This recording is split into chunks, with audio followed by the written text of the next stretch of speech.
So hello everyone, and this is part 3 now of chapter 16 on the Federal Reserve, and I hope everyone is doing well. And it's a gray, rainy Sunday, and we can't go out anywhere. So anyway, so it's a good time for a movie or to just do some reading and studying, I guess.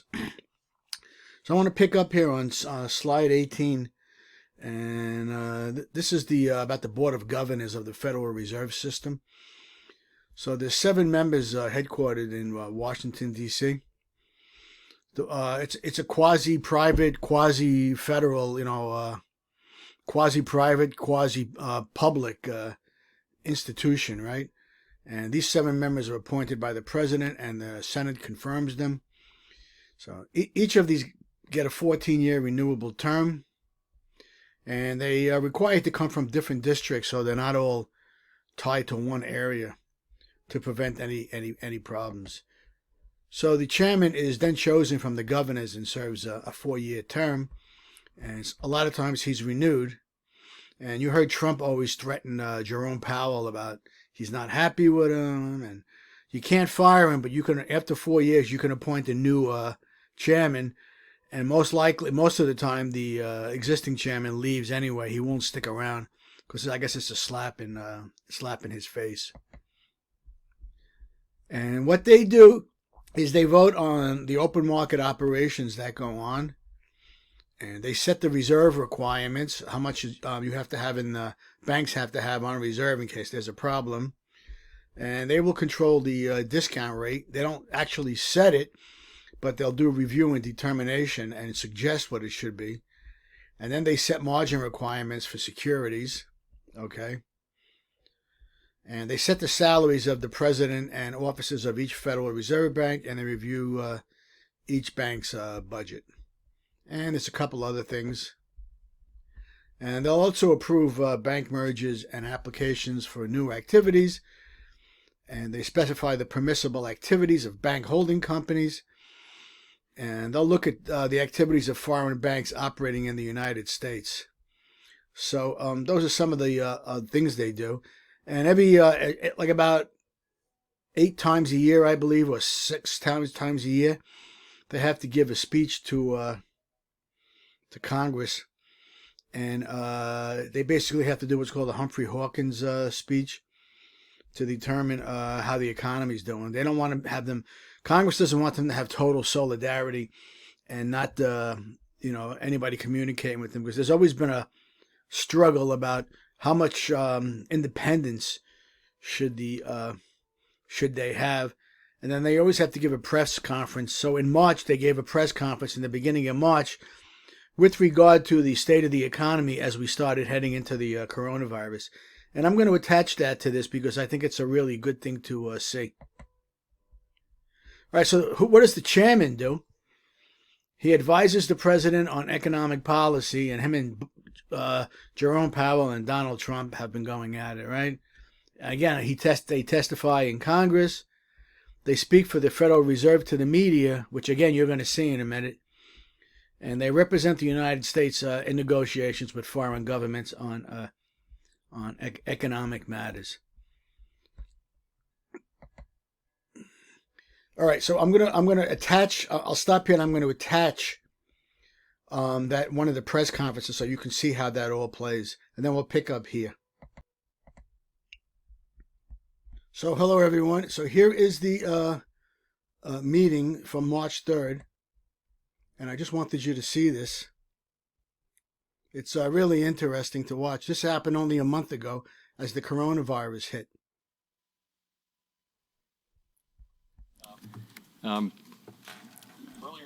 Earlier today, the Federal Open Market Committee announced a 0.5 percentage point reduction in the target range for the federal funds rate, bringing that range to 1 to 1.25%. My colleagues and I took this action to help the U.S. economy keep strong in the face of new risks to the economic outlook. The fundamentals of the U.S. economy remain strong. The unemployment rate has been near half-century lows for well more than a year. The pace of job gains has been solid, and wages have been rising. These strong labor market conditions have underpinned solid household spending, which has been the key driver of economic growth over the past year. At the time of our FOMC meeting in January, prospects for continued economic growth remained favorable, and we judged that monetary policy was well positioned to support that outlook.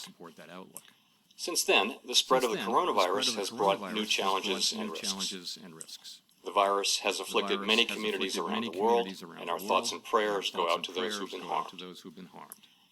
The outbreak has also disrupted economic activity in many countries and has prompted significant movements in financial markets. The virus and the measures that are being taken to contain it will surely weigh on economic activity, both here and abroad, for some time. We are beginning to see the effects on the tourism and travel industries, and we are hearing concerns from industries that rely on global supply chains. The magnitude and persistence of the overall effects on the economy, however, remain highly uncertain, and the situation remains a fluid one. Against this background, the committee judged that the risks to the U.S. outlook have changed materially. In response, we have eased the stance of monetary policy to provide some more support to the economy. Of course, the ultimate solutions to this challenge will come from others, particularly health professionals. We can and will do our part, however, to keep the U.S. economy strong as we meet this challenge. As always, our actions are guided by our congressional mandate to promote maximum employment and price stability. In the weeks and months ahead, we will continue to closely monitor developments and their implications for the economic outlook, and we will use our tools and act as appropriate to support the economy. Thank you, and I'll be happy to take a few questions. Two questions.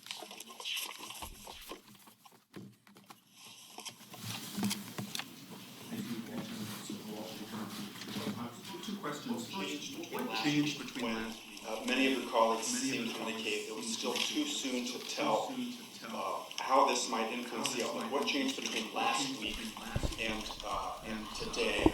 And then how much confidence do you have that there will be a quick and relatively complete recovery of economic activity after the peak of this virus has passed?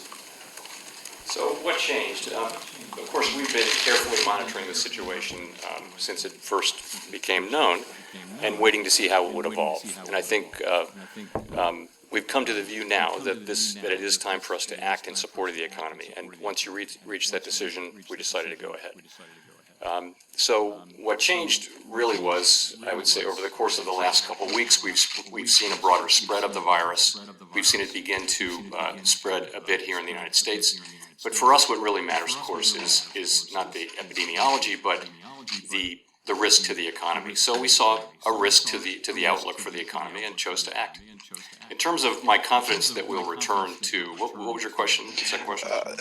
How do you expect the economy to recover from this? Do you see it as a persistent decline in activity or something that will be relatively temporary and short-lived?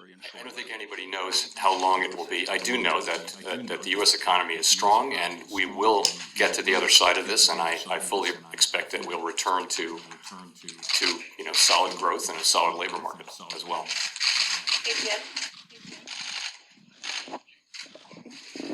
Hi, Mr. Chairman. Jim Tankersley, New York Times. You said that the ultimate solutions will come from others, and I have two questions about that. First, is this part of a coordinated action with other central banks, and should we be expecting to see more as part of that? And second, what would you like to see from American fiscal policymakers in response to these new threats? Okay, so first question, we're in active discussions with central banks around the world on an ongoing basis, as you would guess. I've been in regular contact with central bank leaders from around the world. That will continue. Central banks are doing what makes sense in their particular institutional contexts, but we're all talking to each other on an ongoing basis. And our action today represents what we think is the right policy for us in our particular institutional context under our domestic mandate. You saw this morning's G7 statement of finance ministers and governors, and I think that statement does reflect coordination at a high level in the form of a commitment to use all available tools, including healthcare policy, fiscal policy, and monetary policy as appropriate. So in terms of fiscal policy, again, not our role. We have a full plate with monetary policy. Not our role to give advice to the fiscal policy makers, but you saw the mention in the G7 statement as appropriate as well. Heather? The G7, Heather Shelton, the G7 statements seem to indicate that, I'm sorry, I was away from the mic. Sorry, Heather Scott with AFP. The G7 statements seem to indicate that that policymakers would use tools, but were not going to do anything imminent. Does this contradict that, or is this in keeping with the statement by the G7 this morning? And can I ask what would cause you to take another step? What would you be looking for in terms of the economic outlook or data? So the sense of the G7, is to we have 7 countries obviously, and different policies, different situations, different mandates, a lot of overlap. And the sense of that is to get together as a group and say at a high level that these are the things we're going to do. We're going to use our tools, all of our tools, in a strong way to try to support the economy. So it's a statement of general support. I think within that you will see actions. You've seen our action, and I think it's up to individual countries, individual fiscal policies, and individual central banks to do what they're going to do. I would think it's possible there will be some more formal coordination as we move forward. In terms of moving forward, I would say that we do like our current policy stance. We think it's appropriate to support achievement of our dual mandate goals. But as I said in my statement, we're prepared to use our tools and act appropriately, depending on the flow of events. So that would change that? I can't point to any one thing. It's always a range of things. Heather Long from the Washington Post. There's been some rising concern about credit markets and possible insolvencies and defaults, either from businesses or individuals from the coronavirus. Can you speak to, is the FOMC talking about this? Are we likely to see any emergency provisions from the CRA activated, or things that you normally do during, a hurricane or that type of disruption to the economy? So we don't see any of that happening yet. Of course, we are thinking about what we can do should those things happen. There's no evidence yet. The economy continues to perform well. As I mentioned, we do hear concerns, particularly from those most directly exposed, but there's nothing in that nature. Financial markets are functioning in an orderly manner and all that sort of thing. I think when it comes to those sorts of issues, though, the supervisors will be working with banks to assure that they work with their borrowers and that sort of thing. So I can imagine us doing those sorts of things, but those things are not upon us at the moment. Thank you. Brendan Greeley, Financial Times. Has the committee discussed any other monetary policy tools in addition to rate cuts and the pacing and timing of when they might be appropriate? Well, as you know, we're in the middle of a review of all of our tools. So if you go back a few meetings, we've talked about what our toolkit is, and we've put that in the minutes. But in the current context, no. What we've discussed is the current stance of policy. Is it appropriate? Came to the view that it was appropriate to make a change, and went ahead and did that today.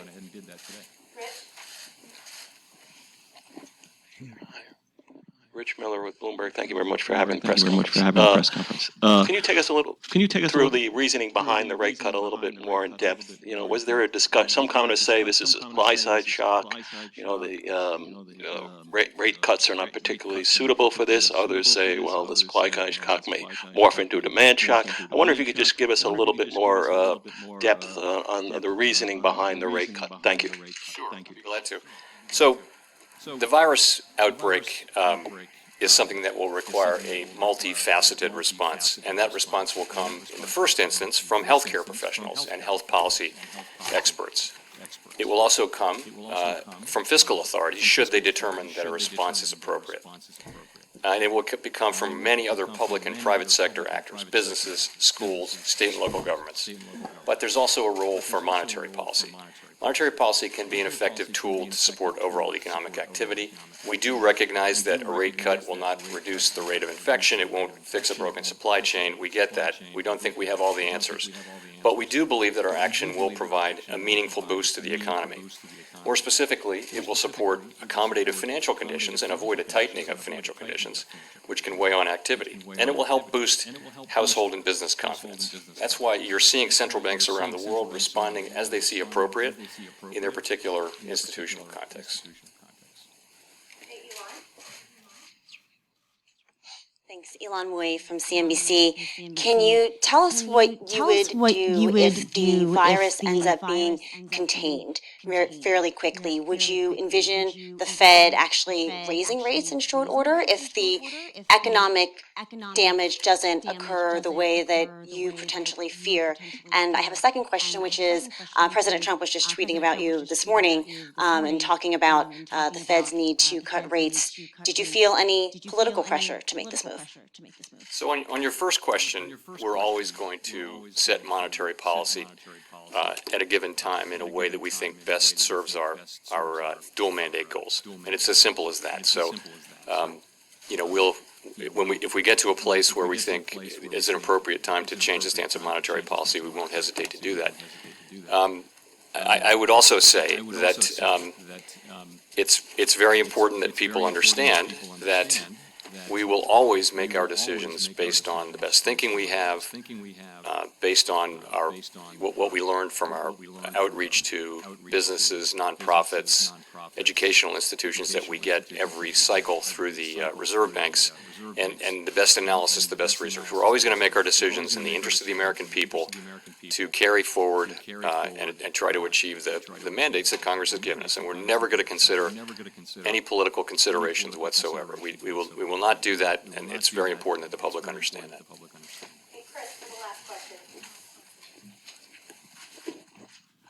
Chris Rugaber at Associated Press. I know you mentioned a little bit of outreach. Some of the Fed bank presidents were talking about last week how much they were going to listen to their contacts. Have you gotten reports sort of from the ground, from your business contacts, nonprofits and so forth, that have affected your decision making? What are you hearing from all those folks? Thank you.